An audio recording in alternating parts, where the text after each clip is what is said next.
Let's talk about a theory you've probably heard floating around. The idea that just three companies secretly pull all the strings of the global economy. I know, it sounds like the plot of a sci-fi movie, right? But today, we're going to dig into the surprising truth behind this claim.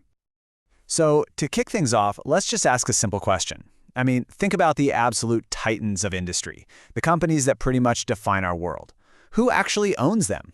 Well, the answer is a little weirder than you might expect. Okay, this is where it gets interesting. If you start digging into who the top shareholders are for these massive corporations, even for companies that are direct competitors, you see the same three names over and over and over again: BlackRock, Vanguard, and State Street. Think about it. They're top investors in Microsoft and Apple, in Disney and Netflix. How is that even possible? So naturally, this has led to all kinds of theories about them being these shadow rulers who are secretly running the world. But like with most conspiracy theories, the real story of how these three firms got so incredibly powerful is actually way more fascinating than any conspiracy. To really get how we got here, we've got to jump in the time machine and rewind the clock. Because this whole story doesn't start with some secret plot for world domination. Nope. It starts with a really simple, really frustrating problem that investors had been dealing with for decades.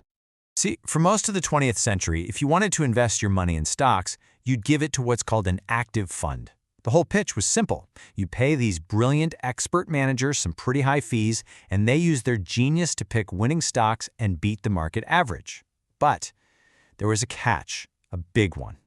It turns out the experts weren't really beating the market. A Nobel Prize-winning economist named Paul Samuelson pointed out that if you actually looked at the data over time, the huge majority of these high-paid geniuses failed to do any better than a simple market average, like the S&P 500. And that led to a really simple but totally game-changing question.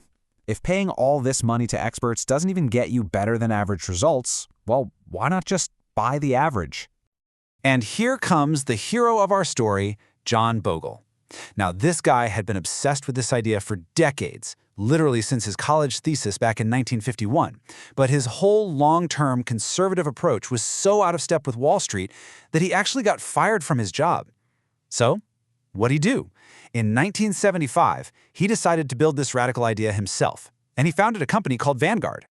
Bogle's creation was the passive index fund, and the concept was beautiful in its simplicity. No more experts, no more trying to pick the next big thing. The fund would just buy a tiny piece of every single company in a market index, like the S&P 500. The goal wasn't to beat the market, it was to be the market, and to do it for almost no cost. And Wall Street, oh, they absolutely hated it. Their entire industry was built on the myth of the genius stock picker. They mocked him. They called his idea Bogle's folly. They said it was un-American because it didn't try to pick winners and losers. And you know what? At first, it really looked like they were right. When Bogle launched that first index fund, he was hoping to raise at least $50 million. He ended up scraping together a measly $12 million. The whole thing was a total flop. But Bogle was not a guy who gave up easily. He started with that small pot of money. And what happened next? Well, it wouldn't just prove him right, it would lay the groundwork for a multi-trillion-dollar empire. Then the 1980s happened. A massive bull market just took off, and the S&P 500 went to the moon. And since Bogle's foolish little fund simply mirrored the market, its investors made incredible returns, all while the so-called experts, once again, were struggling to keep up.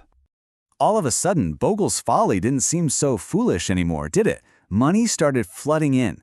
By 1991, Vanguard went from that initial $12 million to over $77 billion in assets. The revolution was on. So Bogle's success got everyone's attention, and competitors started making their own index funds.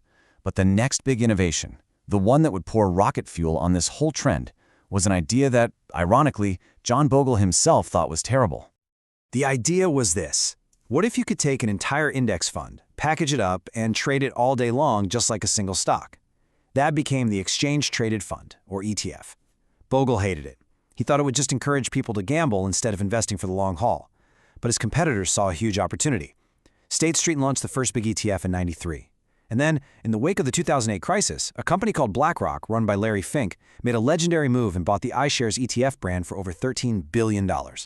And wow, did that bet pay off. The ETF market just exploded. In 2009, you had about $700 billion in ETFs. Today, It's over 10 times trillion. And that, right there, is how BlackRock, Vanguard, and State Street became the absolute giants they are today. They rode this massive wave of passive investing that John Bogle started. Which brings us all the way back to our original question. Now that we know the how, we can finally tackle the what. Are these three firms really running a grand conspiracy to control the world? Okay, let's actually break down the claims one by one and see what's really going on. So first up, this claim that they control corporations. Well, while they're often the biggest shareholders, it's almost never a controlling stake. Vanguard owns about 9% of Apple. Influential? Absolutely, but they can't just order the CEO around. Second, the idea that all those trillions are their money.